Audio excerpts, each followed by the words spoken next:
Welcome to the George FTTV YouTube channel. Today we have a rookie cheat sheet that I'll share, and I'll answer a few questions that I got on Discord and just talk about some stuff that just whatever's on my mind at the moment in terms of SuperCoach. So we'll go through that briefly. So that should be good. But yeah, this year never been more undecided on the final team. Start to get cold feet on players like that you've had all season, but yeah, we'll see. This is my latest iteration, so at the moment I've got short D3. So that fifth defender, I like the other four. Cheezel, Clark, Roberts, and I kind of like Perryman as a scorer at the moment. But that next defender is absolutely, I haven't figured it out basically. And I just feel like I look at other teams, and some teams that have one less rookie on the field than me, or that one extra discounted premium than me, and I look at that team and I'm just like, I can't I feel like I can't compete if I don't have that level of rookies off the field. I don't know if that's right or wrong, but I'm just getting a bit I don't know if fear is the right word, but I need to compete with these teams, like people that have that extra, they've cut expensive rookies for like a Finn Callaghan or something, so I feel like I'll be losing a lot of points there, so it's hard. But regardless, I've got it short there at the moment. I don't know if he'll stay there, but I think the coach's comments of we need to possess the ball a bit more kind of threw me a bit. Anyway, we've got a rookie cheat sheet. I don't have Hugo Gussie at the moment. That will depend on team sheets, I think. We'll see. But I really like Hugo, and I wouldn't take him out if you have him. But I have a cheat sheet of rookies prepared now. It's just a Word document. So yeah, I'll zoom in as much as I can. Green field, orange should be okay to field. Make sure not sub. Could be sub out risk maybe. Black, just keep on your bench. Red, major job security issues.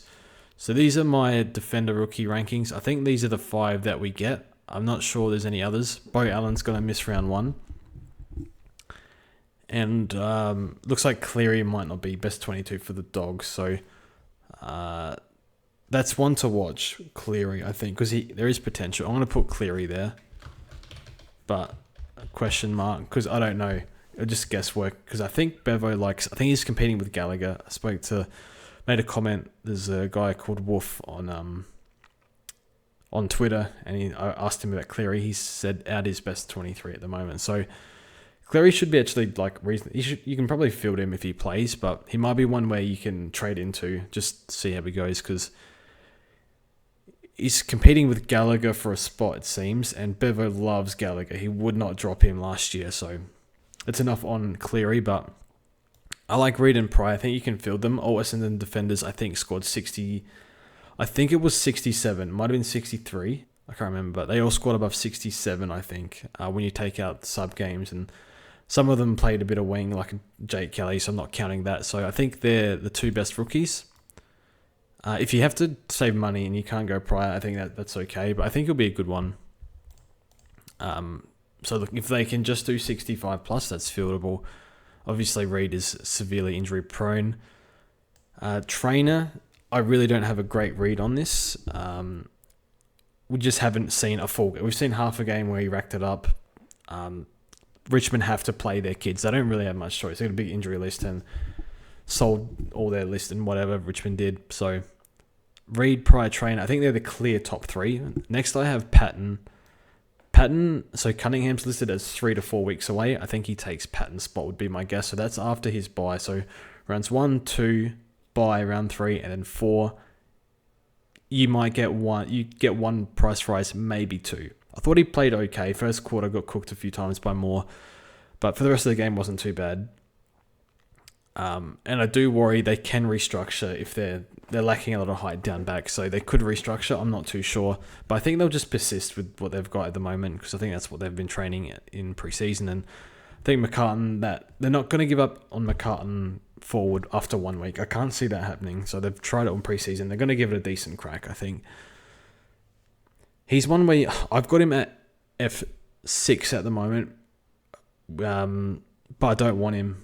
I've only got him there because I don't have Levi Ashcroft, and I think if he gets a price rise and we need to correct to Levi, which I really want to get in, but I can't find the money, then we can do that. But I do hate booking in trades. But leak as well, Sam Taylor said he filled in for... So yeah, Sam Taylor did a post-game interview, and yeah, he said he's filling in for... Leaky did a good job filling in for Green. I mean, he's going to be sub or out, I think, most likely. If you look at the Giants 22, we'll have a good look at it when we look at team sheets Thursday night, but Wednesday, actually, we'll get teams for Thursday tomorrow. But yeah, it'll come out Thursday night, so we'll get a proper look at that. And yeah, so that's the defense rookies. Start Reed, start Trainer on your bench, pick Pryor if you want to, and then I wouldn't go any more rookies than that in defense. I don't think we have much choice. Blight and Logue are there at 250k. I think they can both do 65 plus. In fact, I've probably bet around 70. I think they can both do. It's just very expensive, and that 100k is so valuable elsewhere on the field. So hopefully that helps. I'm starting these three. I've got Pat in the forward line. I don't want him though. I want him out ASAP, but we'll see. Start those three in defense and go 5 deep. Mid rookies. I haven't included absolutely everyone. I've probably missed a few here and there, but if they're not on this list, then they're not worth talking about, in my opinion, unless I've completely missed something. So I think Salas and Nod are the two best fieldable ones. Nod's getting a few CBAs, certainly while Young is out. Or that's what we saw in the practice game. Salas looks like pretty much has to be full-time mid. There's no point trying him elsewhere. Parrish is TBC, I think, on the injury list. Wasn't the one last week. I forgot what he was on the injury list this week. Salas, number one on field. Doesn't tackle much, so temper your expectations. But yeah, can rack it up like no tomorrow in juniors as well. Nod, I think, is fieldable. I think it's hard with Nod because he's had injuries. I think he had blood clot last year or something and was having a good preseason, got injured in the preseason. Couldn't really get going. So no, he's looked good, and he's... Freo wingers have done 70 the past few years. Look at Liam Henry. You look at Sharp. I might be missing somebody. I can't remember. Maybe Aish. I can't remember. So I think those two are good to field. Never could be fieldable too. Chris Scott is just impossible to read sometimes. I don't think he'll start sub. But in the practice game, they gave him all the CBAs in the world. But I think Baz was out. I think they played Holmes a bit half back. I don't think that's going to happen. So I think they just gave him a good run, and he can be part of their mid-wing rotations, whatever they've got going on there. I'll probably field him round 1. So orange, I guess should be okay to field, make sure not sub. So, he could score better than Nod potentially. So he's all right. Levi, you just look at that 23, best 23, and you think Levi, just by default, he probably 21, 22, 23, just because of how strong the list is. So, and he's off limited preseason. I definitely would like to get Levi in, and he'll definitely play in the 23. I don't think they'll play him sub early. The spot might depend on how many tolls they play up forward. Do they maintain that same structure with Danaher? Do they replace Danaher with, I think it's Gallup or a Sam Day? Do they just drop that spot completely? I suppose they need someone to relieve Ruck probably, so I'm guessing they do maintain that structure. But if they didn't, ran an extra small, maybe they just played Rayner as a toll, they could fit him in like that. It's just a watch for team sheets. Could be sub, but we know that Levi can rack it up like no tomorrow. These are my next rookie rankings. So Hasty's an extra year in the system over Campo. So I do, and I think Hasty has a spot because they had Bonner, they had Ari Sean make it last year, and they had, I think it was just those two running through defense. Maybe someone else. Winhager went down there a bit. I don't think he'll be back there. So there is a spot for him. He can intercept. Draft profile reads not too bad. One I'll just keep on the bench, and I think he'll get first crack at it. Now, could he be sub? Maybe. So he can sit on the bench. I think Campo, I think that wing is his. Now, he's a bit younger, only 20 touches a game on the wing. If I didn't, I guess the early run for Carlton helps here, but this is a rookie that I'm more than happy to shove at M11, and if there is a better option somewhere, if I have an extra money, I probably would get him up, but at this stage, the extra 6k actually matters for a lot of people, so I think he's okay. I kind of prefer Hasty, but I just think Campo's job security is a little bit better because there's not really much competition for that wing spot. I think they're moving past Doherty, I think. And Doherty can kind of play everywhere, and maybe he can be sub. And Binns didn't show a very good display, so it's Campo's spot. He'll get first crack at it, and I think Galton supporters are pretty bullish on him, so that's that. So Finn O'Sullivan, I think, is an extremely overrated rookie. 18 disposals a game in juniors. The year before that was 23. The reason why I say that is because last year he played through a few contact injuries, as far as I'm aware. If he's half-back, then yeah, he's going to be one of the best rookies. If he's majority wing, which I think is most likely, I can't pay 210k or 200k for this. No chance. So he hasn't entered my team at all. He's going to be a jet. Nothing against Finn. You got to temper your expectations here. 200k for an outside player, 18 years old, only 18 touches a game in juniors. Like, how is this worth 200k in this sort of year where we're squeezing as much value as we can with like all the value mids and value defenders and value forwards? It's just hard. Like, I can't justify. I'm taking Hasty for saving 80k. Look, if you've got the money, you could, but I think we've got enough options where you don't need to take this. That's my opinion. If you've had him and you like him, just keep him. Don't let me talk you out of it, but this is not for me. It doesn't read someone that's worth 200k. If he goes to halfback, then I could look stupid, but I think there'll be enough wing time where it won't be worth a 200k investment, but he will make money. Laylaw is a late in, so limited preseason. I think he came off a major hammy late last year and then caught the face injury. Now, looks really good. Able to like crash packs as a forward and also rack it up in the midfield. I think he had a few junior games where he racked it up, so it's hard to tell his numbers when not exactly sure of how much his mid-forward time was. I mean, it should be fine. Should be a decent pick. It's just hard to fit him in when you've got like 4th year Nod, 3rd year Sardis. I think Nevitt's 3rd or 4th year. Levi's like could have gone pick 1. So it's just kind of hard. Like Levi's got a more natural fantasy game. So and Laylaw's role might not be like the greatest. Might be a bit more forward. He's one you could pick if you want. And then I got Boxall here. I think job security issues are on the back of... Well, I think he looked good. So give him credit. He's good. Maybe they keep playing him. I know Hunter Clark, they seem to rate. He could be back in. That could, if he goes to the 3rd, then Garcia 4th. So either one of those 3rd or 4th mid behind Steele and McRae. Then again, like throughout games, they've shown that, I think Sinclair will be majority back. But if they want to throw him in the midfield, well, someone has to give. And, it's probably Boxall or Garcia, that even Hunter Clark as well. But yeah, one of them will have to go on a bad role. And yeah, Tog was bad. I think he's got sub written all over him, but I do like the look of him. I'm not fully comfortable selecting him at the moment. I think there's clearer...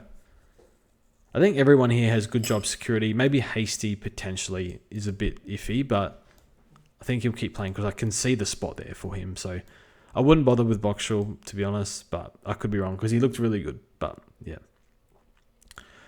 Rucks, I think Boyd, can you field? It just depends what they do. I think Max King's not too far away, I think. So when Max King comes back, we don't even know what they're doing. Is Rowan rucking or forward? I think Boyd, whether he plays or not, I think you just take the 99k and trust that he'll play throughout the season when needed. It'd be pretty bad if he just didn't get a game. I think they played Campbell once last year. But maybe if he plays round 1, you just pick him, I think. And I've seen some people have him on the field, throw in Archer Reed. Oh, I forgot Archer Reed. I haven't done research on this. I remember his junior numbers sucked, but I think he might get first crack at the ruck forward role in Reed in a West Coast. He's not going to score much, so not for me. I think there's a lot of others that will make more money. So I've got Boyd R3, and then we'll get a look at team sheets if he's named or not. Forward line, I put everyone else GTF, though. I'll leave that out. These are the only ones I'm really considering. So Davidson, you can field him, I think. Looks like he can accumulate on a wing. Wasn't a massive scorer last year. I'm guessing in the VFL he's played mostly forward, but he might have played a bit of wing as well up the ground. He looks good. I think he's good. North round 1, I think we can field that. Fingers crossed he can do like 60, 65. So I think he'll be good. Stone I've got here. I think Stone might be even fieldable. He doesn't find much of the ball though, but some of the kicks he pulled off were fantastic in round 0. It's really impressed. So I think the coach will love that. And probably I didn't take much notice of any defensive work that he did. I just saw him rebound a little bit, but he can probably do 60 as well. Maybe Davidson can find the pill a bit more. So probably not the worst bench. I've got orange here, so I think you can, if you're expecting 60s, which I think is what we're going to get from defender, and from memory, the Giants defenders all score pretty well. Like Taylor and Buckley even score not too bad, so Perryman back there. And then the 3 rebounders, Himmelberg, Whitfield, and Ash, they all score pretty well down there. It might be fieldable, to be honest. There's worse out there. If Stone was a defender only, I'd probably put him on the field. So I think you can actually field this. Most people have him on the bench. I've got him on the bench at the moment. Pau Pepper, I can't remember if I have him. I think I do. I think I've got him on field. He's got Richmond round 2, St Kilda round 4. Scored, I think, a 90-odd or 80-odd on St Kilda. The only concern is, could he be subbed because he's off the ACL? I think they really rate him. He's in the leadership group of 4 people. And he's done like 65 plus for most of his career, even in the 70s. So could he play a bit higher up the ground with no Butters? Potentially, but he does play that half-forward role anyway. So that's that. Next two, I've got the draftees, Kako and Berry. Looks like their job security is going to be excellent. They've been saying Berry's a lock from ages ago, and Kako doesn't really have competition for that spot, I think, or proper competition.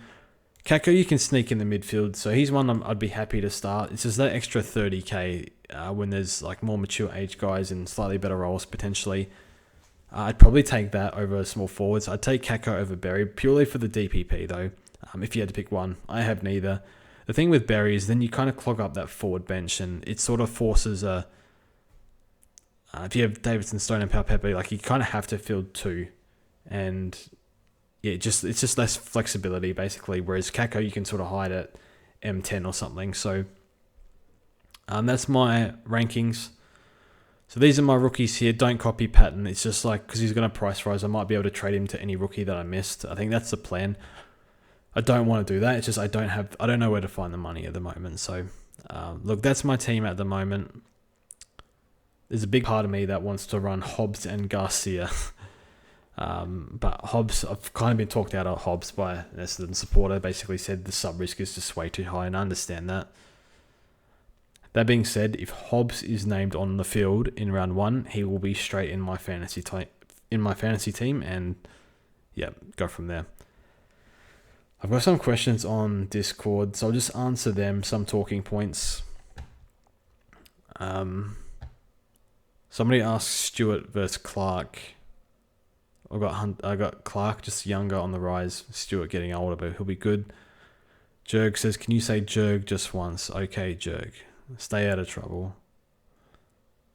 Someone's asking for ASMR. I'm not going to read this. This is half of not serious. I guess we can touch on a few talking points from round 0. So we got Will Day and Finn Callaghan, so get them up.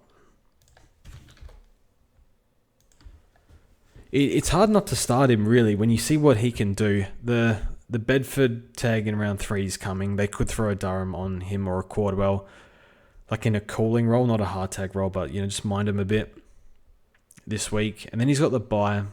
I don't think I'll pick. He's one where you could just let him rise a bit and Price get the scores on the field, and then flick him to like any 520k premium that you like. I mean, you got to start Rosie if you want Rosie. You can't flick him to Rosie because Rosie will play Richmond round 2. So you get the price rise in round 2. And it's quick cash too, like him, Wicks or something. Like they'll make money quick, like 30, 40k very quickly. It's not much. Is that worth a trade to make 30, 40k? Probably not. But I think Will Day, you got to, if you see him as a keeper and you're happy to ride him through the buys, through his buy and this Bedford tag, Sometimes tags can be overblown as well, but Day has shown that when he gets tagged, he doesn't score much. Saw that in the second half, got mostly scaling. I think he still scored 40 points or 35 points or something, but he was able to go forward. But I think a lot of that would have been, feel like scaling. Feel like he didn't do much in the second half. But and he was off as well. Maybe I'm underselling Day. I think it's a perfectly fine pick if you can fit him in. I just feel like I'll panic in round 3. I'll be like, I'm trading in Bedford and then a buy. I feel like I'm giving up too many points there. But after that, he's got a good run. I think he's got poor, probably not the best. But after that, I think there's West Coast and a few weaker teams there. So, thought about it. I mean, he's probably more upside than Ashcroft, but Ashcroft's run is insane. Like, I can see, like, I don't like Neil at that age, and he didn't have off-season surgery, but he was off legs for a bit for, I think, the early parts of pre-season. Should be fine though, but like Sydney's midfield, just like, they were pathetic. Heaney's underdone as well, I think. West Coast, Richmond, Geelong, like Collingwood slow, St Kilda slow, Bulldogs. Round 5 is approximately when Bont could be back. So like this is ridiculous run for Ashcroft. I feel like I want a Lions player in this run. Some people go on Zorko, some people go on Neil, some people go on Dunkley. I've just saved the P's on Ashcroft. Day's a fine pick. I think you got to plan in advance if you want to trade him. And that round as well, round 3, that's before all the other price rises as well. So you really got to make a decision. Like, you got to be prepared to hold, because there will be other opportunities out there. Without a doubt, almost everyone uses a boost in that round. Ideally, you save your boost for upgrade season, but using your trades early in the season, they have more benefit earlier because you trade in that player for a longer period, if that makes sense. So, worth more early. Next one's Finn Callaghan. He looks fantastic. Last year, 62% CBAs averaged 85. Those are the games above 50%, which was a sample of 9. Can't lie, I've played with him in the team. Could you start a Will Day and then flick him to Finn Callaghan when I think he's got a nasty run as well? How does everyone have good runs? West Coast, underdone Reed, no yo. Oh my god. St Kilda. Melbourne Hawthorn, not great. Sorry, I shouldn't cough in the mic. Yeah, you could. I mean, the data from last year, I mean, it has to be a pretty big natural progression, because 85 average from 62% CBAs, it's probably going to be high 70s, low 80s now. So natural progression, he probably does like 97 to 100, but because he's had a full preseason, I did listen to him on SCN a few weeks ago, and I recall him vividly saying, I'm ready to take my game to the next level. This was his own interview after he just signed. He rejected that offer from St Kilda. No, I think it's a good pick, and the upside's there. And obviously, like him and Day, you could see like they're big-bodied, sort of agile mids. Callaghan's got he can put the burners on as well. Like, the attributes he has are just ridiculous. Has the buy though. I'd probably be more happier just to wait one more week. And like, worth noting, that Collingwood midfield, they were shocking. Like, Perryman's slow. Pendles is, we love Pendles, but he looked 37, and Daicos couldn't even walk, and was sort of, he got his hands on it a bit, but had no influence really, not very little influence in the first half, and caught by Bedford. So that midfield was severely lacking. Like, Ed Allen's there, but he's a kid, so I wouldn't mind seeing him against Hawthorn. I don't think Tom Green will affect him much. I was looking at the CBAs. I think Kelly will definitely be in there, but Kelly probably plays a bit of wing as well. Like, played almost all wing last year. They threw in Toby Green. They threw in somebody else who escapes me, like in the 20 CBA. So those guys probably be out. I think it'll be a Bedford, Kelly, Green, Callaghan main 4. Maybe that Toby Green gets a couple here and there, but I think he's a good pick. I think I'd rather wait and trade into him. Out of Ashcroft, Day, and Finn Callaghan, I guess throw in Chera as well. I guess Chera's done it before and Hasn't missed a session apparently, so that's probably a good sign. I feel Ashcroft is the lowest floor and maybe the lowest ceiling too. But he's not going to have to... he's a bit more durable than these guys. I guess he had the ACL, but outside of that, I don't think he's had any injuries. He's shown that he scored pretty well on low CBA, so I think that'll get a slight uptick in the maybe 50s, potentially 60s. I know McGluggage is a little bit underdone. He's coming off some sort of lower leg surgery, I want to say. I think. McGluggage is coming off surgery, so maybe they let Ashcroft take the reins a bit more early. I'm taking Ashcroft, no buy as well. I guess if Ashcroft had the buy, I wouldn't be taking him, so that's that. Now, Nick Daicos. I mean, I hope it's a lesson for some people that you don't start players off limited preseason at this price, especially with a buy. Now, there have been some exceptions. We saw Tim English a few years ago, but Tim English wasn't max price. He was underpriced based on last year. So, you can't start this. You just can't. Get him out. Do we think those calf, cramps or whatever he had, is that because he was off legs for a bit because of the plantar fasciitis? You would think so. And look, I enjoy Kane Corns. He's a bit different. I don't think he questioned his professionalism. I think he's the last person you should question the professionalism of Nick Daicos. So I'm not questioning that at all. It's more the limited preseason. And could this thing flare up? You can't start this, especially puts in another one of these games, gets tagged. I guess I don't really have an answer for him. I think they tried. I remember last year they tried someone to tag him, and Lockie Jones, maybe 2 years ago, didn't work. And that's a James Jordan tag in round 5. Probably should go alright in the other games though. So I think he's more a target if he's having no issues. Target after that James Jordan buy, potentially. Or James Jordan tag, you would think. So he's no. Hell no. I'm not starting that. I wasn't starting it before, and hell, I ain't starting him now. But yeah. What else can we discuss? I guess Jaden Shaw. I've been off him all preseason. I'm not sure why I have him now. I don't know. So I've got him there. Just sort of the panic of getting these rookies off the field. Maybe I'm overestimating it, but yeah, we'll see. I'd like Hugo Garcia. The problem with Hugo is, what's the TOG? I'm a little bit worried about the TOG. It was very low in the practice game, and a lot of that was in the third quarter, where I don't think he came on for the first 10 minutes at least. Maybe it was 9 minutes of game time. And then I think Hunter Clark will come in, and I'm a bit worried Hunter Clark will take the third mid-roll. And I'm worried they can throw Sinclair in there a bit too. I mean, they have to play Garcia. They were starting him on ball at training. I'm just worried about that. Going to fourth mid in the TOG. And yeah, 240 is quite a steep price when it's affecting your upper end premiums. When you have options that'll make just as much money, at base price, you would think.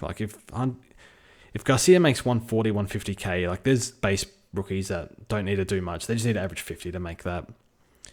But you might get some nice scoring on the field. What's Saints fixture? We've got the Crows first. Geelong. Richmond. Port at Adelaide Oval. Don't love that. Giants at Norwood. Lots of tackles at Norwood. Very, very small ground. Probably why Boyd averaged so much, because Ruckman, he's not great. From what I've heard, he's more your tap Ruckman than around the ground, and that's Norwood, where more contests and stuff. So, yeah, some people are fielding him. I'm tempering expectations because I don't want to be locked into that if he gets subbed out and Marshall plays and stuff like that. Just play the one Ruck or whatnot, or King comes back in, all of a sudden Rowan's borderline All-Australian Ruck. Let's use Rowan in the Ruck. So there's that. Probably touch on Gawn as well.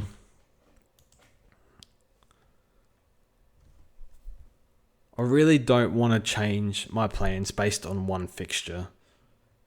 in terms of like an easier matchup round 1. Now he's got Keith, Sherry round 1, Witt's probably getting old, Geelong, that's a worry. I mean, Essendon's not great usually. They can restrict him, and maybe Darcy will be back here. So I think the run, it's not the greatest. 670k for, I think he's 33. I just can't do it. It made sense last year because at a point to prove, like he said first thing in the preseason, this is, I'm excited at the challenge of shouldering the ruck for the year. And as soon as he said that, you knew you just had to pick him. I think I just prefer Sherry. I think maybe early Gorn will do a little bit better, but just that age, and they've already stated, Troy Chaplin's already said they need to give him a chop out at times with a Campbell, and what that looks like, I don't know, but they just can't make him ruck all the time, all year at 33. I just can't see it. If they did, I think it'd be poor management. So we love Max. It'll be a hard antipod, as it's always been for the past 8 years. It's been the worst antipod in SuperCoach, but if there's any year to do it, it's probably this year when you've got a younger guy, Sherry, that can potentially match him. And you got a bit of value options as well. TDK, I kind of just worry about TDK, whether he can actually shoulder the ruckload and not get hurt. Seems to cop a lot of knocks and stuff, but probably not as high on him as others. But man, he can score like a machine though. So he's kind of just hard. He's got that ceiling that can really hurt you if you don't have him. So I'm just going with the pack and picking him. But yeah,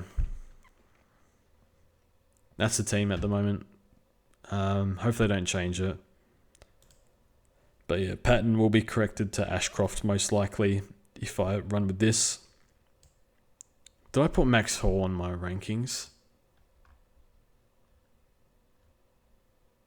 Forgot Hall.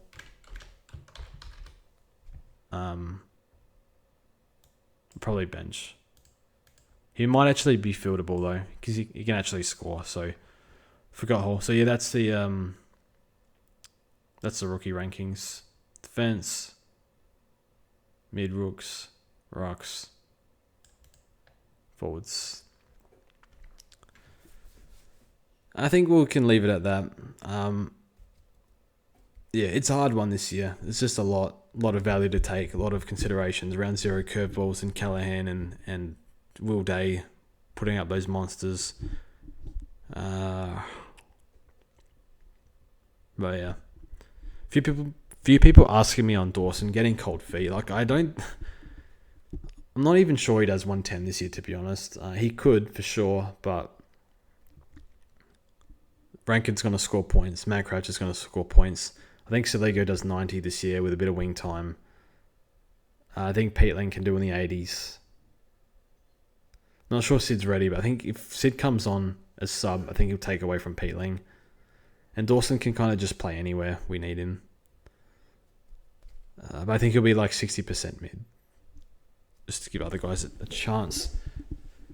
And he'll get tags as well. So I think it's for him to do 102 last year through all the rubbish that he had, and the Crows were so pathetic.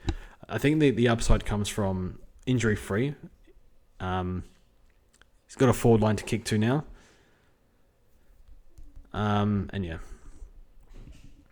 Tags will come, so that's that. I think we'll leave it at that. Thank you for watching. Let me know what you're thinking or anything else for SuperCoach. And yeah, thanks for watching, and we'll see you in the next one.